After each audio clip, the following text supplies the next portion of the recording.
So our next speaker is Marx from the University of Bonn.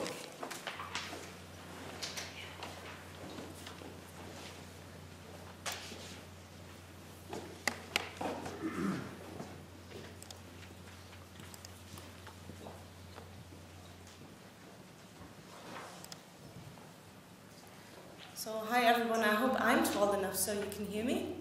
Am I? So thanks for having me, first of all.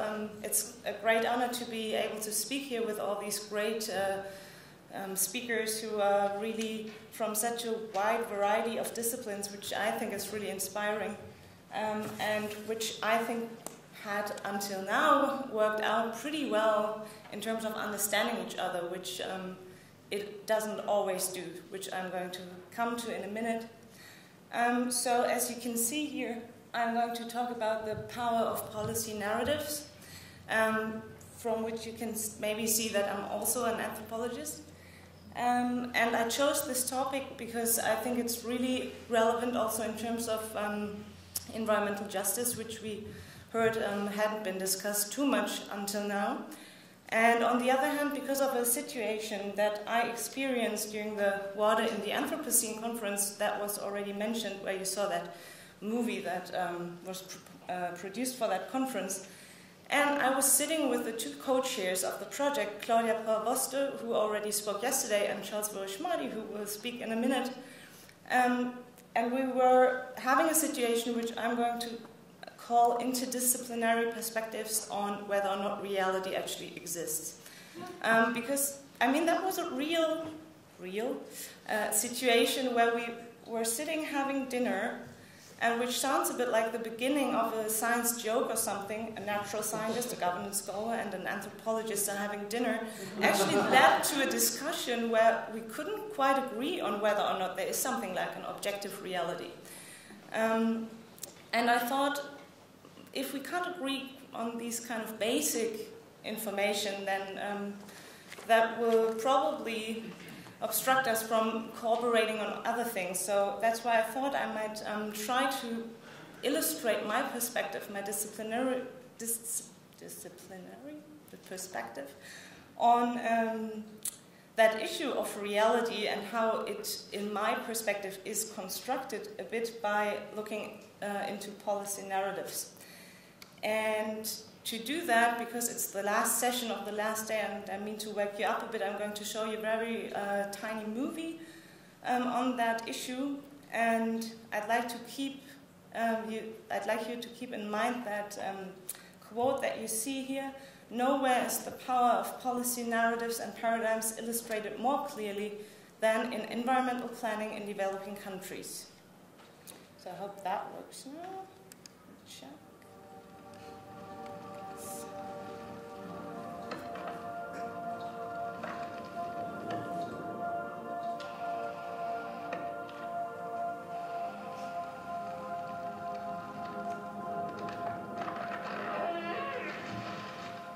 West Africa's forest savanna transition zone is in crisis. Farming, population, urbanization place unbearable strain on its forests and spread the savannas. Or do they? What is the evidence to support these assertions? What if these forests are created by people and not just nature? In West Africa, there's considerable concern about the deforestation and the loss of major areas of forest. For 2 years, Leach and Fayad have been living and working in Kisituku's villages, discussing everyday life, farming techniques and vegetation changes with villagers of all ages. Comparing this wisdom and experience with what scientists have to say, to visitors, the forest near Sandaya looks like the obvious relic of a once great forest. But it isn't. This was once open savanna, but was chosen by Sandaya's founders as a site for an early settlement. Similar testimonies by elders can be heard at almost any village across the region. But scientists and policymakers have overlooked these accounts, listening more to the landscape than to the inhabitants who know it. be honest, we were a bit incredulous and inclined not to believe our own findings. And really, from that moment on, we felt that if we were really dealing with something that was so contrary to received opinion, we needed to find as much evidence as we possibly could to substantiate it. But all testimony on its own is not enough. Scrutinizing aerial and satellite photographs over a 40-year period, Leach and Fair had discovered that the forest area has increased. The claims made by villagers were compared with aerial photographs and were indisputably found to be true. While the dynamics between village and forest may be hard to believe, the effects are easy to see. Ambasiria is a village northeast of Kisidugu, and like many, it is surrounded by an island of forest. Yet go back to 1952, and all that is there is a strip of gallery forest running alongside a stream and its source. Since then, villagers have extended this, so that now it completely encircles the village. Satellite images also confirm this. Forests are displayed in red, the villages in them are white dots, while savanna areas appear in blue. In heavily populated areas with many villages, there are corresponding clusters of forest islands. Given the concerns about the pressure population places on natural resources, these findings seriously undermine assumptions that people are always bad for the environment. So, what did you just see? That was a cut together of a much longer movie on that very famous research of Melissa Leach and James Fairhead from the 1990s on deforestation in West Africa. I don't have the copyright for that movie, so please don't broadcast that. And it has become that famous as it showed how people actually created forest islands around their villages, which implied that with population growth, you also had an increase in forest rather than a degradation of the resources around the populous areas. To come to that issue of policy narratives, this account that they have showed there of population actually increasing resources is very much contradicting the usually applied policy narrative in Africa and also in other developing countries, which usually says the more people you get, the more degraded the landscape becomes. So a policy narrative is a story that is being told and that very often simplifies reality, which is not just being told but also has political implications. And it very often also provides a script for action. So the environmental policies promoted by colonial regimes and later on also by Western donors in developing countries often rest on historically grounded and culturally constructed paradigms that at once describe a problem, in this case deforestation, and also prescribe its solution as a blueprint for action. For example, explaining these people how to better farm because they don't know how to do it. And we have forestry experts that we bring from back home, and these professionals will explain to the people how it's done better. So this is what I called here the degradation and the intervention imperative, which is people degrade and therefore you got to intervene to save the environment, which is actually a narrative that is very closely connected to what we heard earlier about the myth of the pristine and also the noble savage. So policy narratives play a central role in decision making by structuring the options and defining what are to be considered relevant data as well. Even if you get evidence that contradicts that narrative, it might still, go on in existence, ruling out the consideration of alternatives from the outset. So, to come to the issue of water, I like to analyze a little article that we had been publishing in the Global Water News, which is like the outreach magazine that we have with the Global Water System Project. And we had an article in there with the title, Changing the History of the Earth, the Role of Water in the Anthropocene. And as you can see, I was a co-author there. And I chose that article just to be a bit, self-reflectory, but there is similar kind of accounts in much more respected kind of scientific papers. So let's look at a little section of this article. So the narrative here is that the beginning of a new geological epoch, the Anthropocene, representing the rapid alteration of the human relationship with the natural world in the history of our species, so that today we can call humankind a global force in its own right. The term Anthropocene reflects the increasing predominance of humankind in bringing about global environmental change. And now I'd like to ask you something which actually Phil earlier already hinted at, but which I'd like to stress here concerning the narrative of the Anthropocene is, whom are we talking about with that global force? I mean, it's self-evident, but it's not like just one unitary force that we're looking at, especially in terms of who has been the cause and who is bearing the effects of global environmental change. So if you look at that graph here, it's the CO2 emissions from 1997.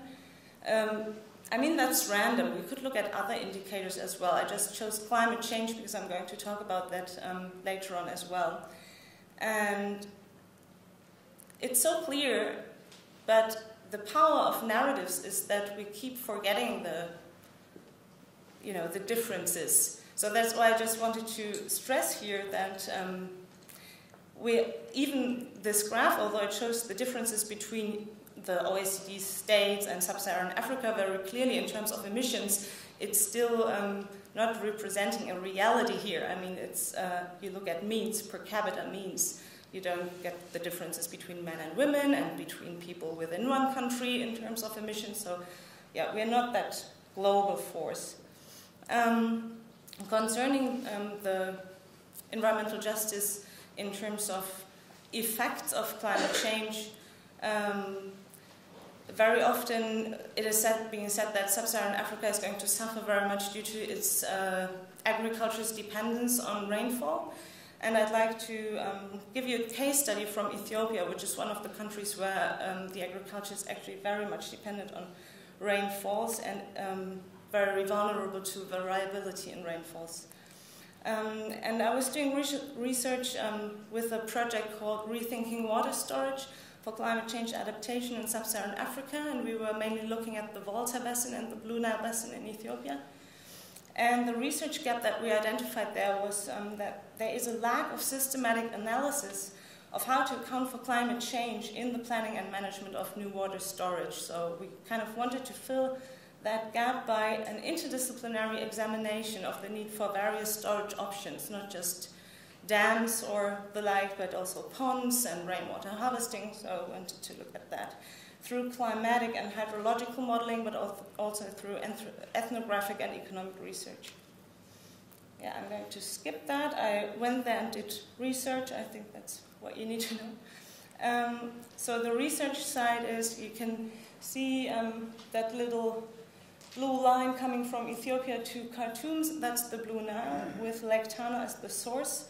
And very close to that source, there was to be a dam to be built, which was to provide irrigation to more than 7,000 hectares of command area, and was the first large-scale irrigation scheme in Ethiopia planned as both farmers self-managed and self-financed. And also it was the first in a whole row of projects to be planned in the Nile Basin since the 1970s. So there you get Lake Tana. And I'm going to look at some of the policy narratives that we found there. The first one was that the global discourse of climate change that's been coming into the global environmental policy arena was being translated by the Ethiopian government into the following statement: climate change will increase the number of droughts, so water storage is needed to increase food security. So that's the baseline. And the effect of that narrative was that the Ethiopian bargaining power in relation to its downstream neighbors increased a lot, especially within the Nile Basin Initiative and especially vis-à-vis Egypt, because you could argue that large reservoirs, you had a legitimacy to build them in order to secure food production during times of climate change, which led to a situation where there was much more funding available to build these large infrastructures, because Ethiopia would have never been able to build these on its own. So that's just an illustration of the correlation between rainfall variability and GDP in Ethiopia. You can see it goes very much up and down together. And its vulnerability to droughts. We've heard a lot about floods and the impacts of floods. So you can see here that yellow means droughts and famines. But that's something that's been going on in Ethiopia for quite a while. I mean, that's not something that came with climate change. But anyways, that discourse of climate change helped Ethiopia to be able to build large reservoirs. What it did on a ministerial level was that with the climate change discourse and this whole building large infrastructures, you kind of also get the whole documents with for IWM. Like here, there you go, please implement it.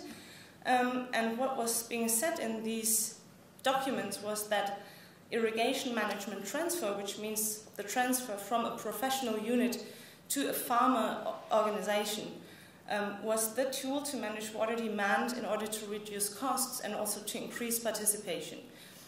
So what was happened was that Water User Association was promoted in that context of IWM to organize farmers, although there were already farmer organizations in place, just that they weren't called associations but cooperatives. And these didn't deal only with water, but also, for example, they provided improved seeds and the like. But since you had water user associations as like the term to use, that was what needed to be installed on the ground. So what happened was that responsibility for these farmer organizations shifted from the Ministry of Agriculture to the Ministry of Water Resources, which led to a whole real chaotic situation on the grounds and also in the ministries, because they were fighting for the power of who would deal with these organizations. And that led to a situation where they completely forgot to implement other, maybe more important aspects of participation. So because these farmer organizations were supposed to also have leaders from the farmers, and the narrative here was that you needed technical skills to take a leading role within the Water User Association, which meant, for and foremost, literacy and experience in dealing with government officials. And that led to a situation where you didn't have participation of women, you didn't have participation of anyone who didn't already have a really powerful position within the village or within the Kebele, which is like the peasant association in Ethiopia. So actually, social inequities were reproduced through the installment of these farmer associations. So what were the lessons learned from this? First of all, marginal groups are more vulnerable to disasters than elites from the onset. And disaster research has shown that sometimes elites, both local and national, are able to strengthen their position in a time of disaster even.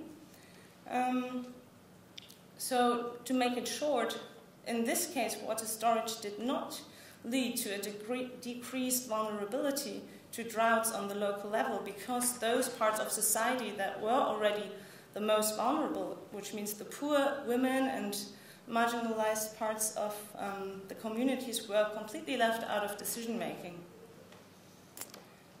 I'll skip that. I just want to go back quickly to Melissa Leach, the anthropologist that you saw in the beginning in that movie. 20 years later, after that research, She's by now the vice of the working groups I'd like to share with you, because we didn't really have key points or anything. We just came to the conclusion that it's so vital to transform science towards real transdisciplinary work. So we called that the elephant in the room, as like the solution to how to somehow come to a situation where a sustainable pathway is to be seen. So I'd really like to thank everyone here for tackling the elephant by having this conference.